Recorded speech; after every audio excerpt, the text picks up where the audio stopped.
So, question number one, when you stepped into the role of mentoring the biweekly meetings, what did you see as your responsibility in that space? Awesome. Yeah. Okay. That's a yeah. So the biweekly meetings, I think, for the DCS program were very unique for that type of program. Um, a lot of like meeting twice a month for an entire semester for like a program that you're doing isn't really something that people typically do. But the mentoring program really like connected grad students with undergrads in a space that was like colloquial and like easygoing. So my response in that space always felt as like a check-in and like a are we doing okay in like a broader sense of life? One of the biggest things that I liked about DDCSP was that it was focused on conservation work, but it was also focused on like the personal like development of students, which didn't have to focus on conservation. There were some students that weren't in my cohort when I was a mentor that were focused on conservation, but they also had experience and like interest in other things. And that was taking up a lot of time from their like other coursework. So a lot of my like one-on-one check-ins with them were just kind of like, how are you coping on a daily basis with like the other work when we were telling you about, making presentations and doing abstracts, but you have, a whole nother degree that's going on that's not really focused on conservation either. But the DCSP really tries to meld those interests so that you're not just pigeonholed into one thing, but you can kind of make your career what you want it to be. And if you're interested in like, more science communication aspects of things, that you can go into that more so than having to do straight like, lab work or field work only. So my responsibility in that space was really to be a bouncing board, to feel what the others were feeling and kind of really take those emotions and move them into something that was like tangible and they could work with really. um, yeah, maybe. Great, thank you so much. What were you trying to create for students during those meetings beyond checking Yeah. in and logistics and tasks? Yeah. Yeah, I mean, I think that's kind of goes to the same question that I was talking about. Like my response to be in that space was to be that sounding board. So I wanted to really create a space that was like comfortable and safe. There were some times, so like when I was a mentee in the DDCSP program, I remember there was a time where we had one of our bi-weekly meetings was going to a bowling alley at the at our school, and we just all hung out. We like chatted more about it, and it didn't have to do with logistics, tasks, anything like that. And I think because you're meeting throughout the whole semester, and sometimes you're meeting beforehand where you don't have like a project to do yet. So there are times where there are times to go on a walk. So like sometimes we would go to like the bat houses on UF and just like do like little ecology nature walks instead. So that you could take somebody outside of their like academic life a little bit, to try and create that safe space and that like honing on what the students really want to do and what they're enjoying doing also.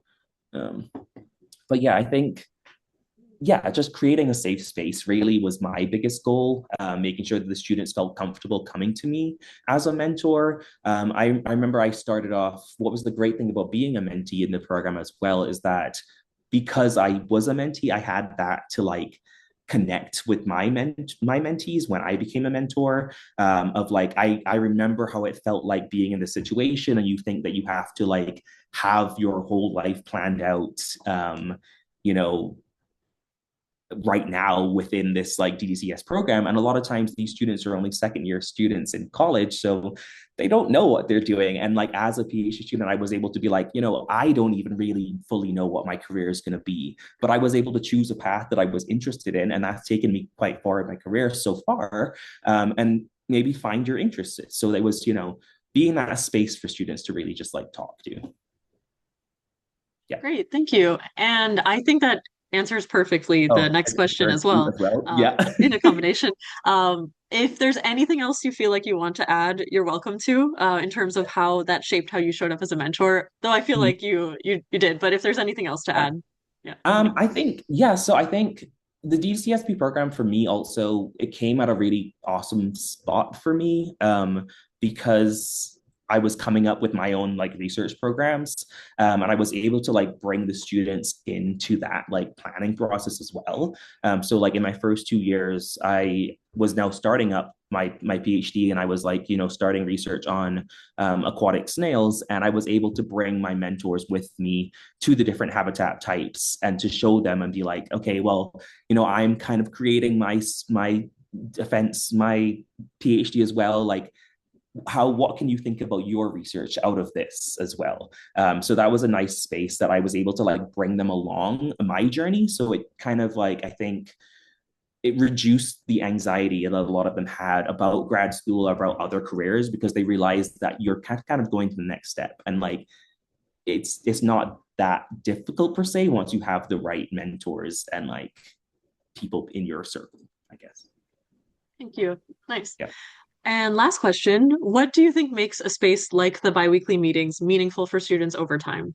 Yeah, I think, yeah, doing the bi-weekly meetings, especially for like multiple, for like 2 years and like for multiple semesters, it really like solidifies the cohort. That's for sure one of the biggest things, I think. Um, I think that like having a space again where students know that after their classes, maybe they're breaking off from like a group of like 60 students in their conservation classes, to a meeting that is, only 6 people, if that much, in the meeting is a lot smaller of a space to bond with your peers. But then you also have, because they're all interested in similar topics, a lot of them are in the same classes.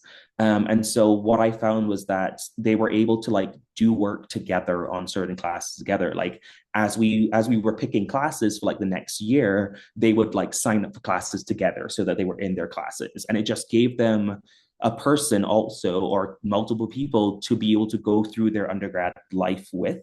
And yeah, I think that really helped. I think one of the biggest things, and this is about UF kind of differences, this might not be about this question now, but I remember talking to my mentees about the Wildlife Society, the UF chapter of the Wildlife Society. And I was giving them my perspective of what it was like when I was in undergrad.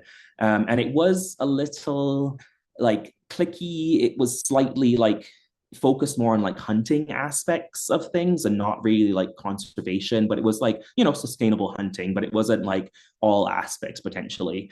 And when they were telling me about it, about their experience with it, they were like, because of DDCSP, we have more people together in this group who are working together to make the Wildlife Society, the UF chapter, more like focused on what a lot of other people are interested in, not just like pigeonholing it into one person's ideas of what they want to do, but because they had like the group of like the four of them who were all in the society together, they were able to be like, okay, well, be more confident in speaking up for like what they thought the society should be doing for the students in the group as well. And I was like, that meant so much to me, because I remember feeling in undergrad like didn't have a place in a society like that. But then seeing that the fact that like I was able to bring these students together who were then able to make a change in this like group that made it feel more comfortable for them as well, was like one of the most beautiful things to me, I think.